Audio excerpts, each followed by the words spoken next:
हार्दिक मोदी अपनी साथ एक मोटा समाचार सुरेन्द्रनगरથી જ્યાં 50 લોકો ધર્મ પરિવર્તન કરે તેવી અરજી સામે આવી છે। અસ્પૃશ્યતાના પગલે 14 એપ્રિલે 50 લોકો અપનાવશે બૌદ્ધ ધર્મ।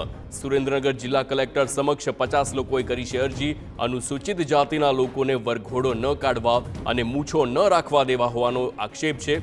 અસ્પૃશ્યતાને પગલે સુરેન્દ્રનગરમાં વધ્યા છે ધર્મ પરિવર્તનના કિસ્સા। છેલ્લા એક વર્ષમાં 150થી વધુ લોકોએ ધર્મ પરિવર્તન કર્યું છે। તો અસ્પૃશ્યતાનો આ એક મુદ્દો છે અને તેના કારણે જ અનેક લોકો ધર્મ પરિવર્તન કરી રહ્યા છે। બાબા સાહેબ ડૉક્ટર ભીમરાવ આંબેડકરના જન્મ દિવસે 14/4/24ના રોજ સવારે 10 વાગે બૌદ્ધ દીક્ષાનો કાર્યક્રમ રાખ્યો છે।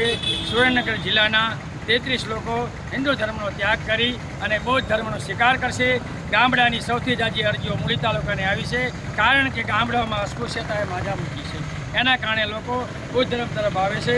અમદાવાદ જિલ્લાની 10 અરજીઓ છે, સુરત જિલ્લાની 5 અરજીઓ છે। ટોટલ 50 લોકો અંદાજિત બૌદ્ધ ધર્મ દીક્ષા લેવાના છે। સુરેન્દ્રનગર જિલ્લાની અંદર અસ્પૃશ્યતા વધતી જાય છે અને નાના માણસો જે અનુસૂચિત પછાત વર્ગના નાના માણસોનું કામ થતા નથી, સરકારી તંત્ર સાંભળતું નથી। નાના માણસોની અસ્પૃશ્યતા વધતી જાય, ગામડાઓમાં ગામડાઓમાં આભડછેટ વધતી જાય છે અને તેના કારણે માણસો ધર્મ પરિવર્તન કરી રહ્યા છે। તો સરકારે આ બાબતે ધ્યાન દોરવું જોઈએ અને સુરેન્દ્રનગર જિલ્લામાં વધુ પડતા અનિચ્છનીય બનાવો બનતા હોય છે। દીકરીઓના તેમજ અન્ય કુટુંબજનોના મારઝૂડ અને અનિચ્છનીય બનાવો બનતા હોય છે।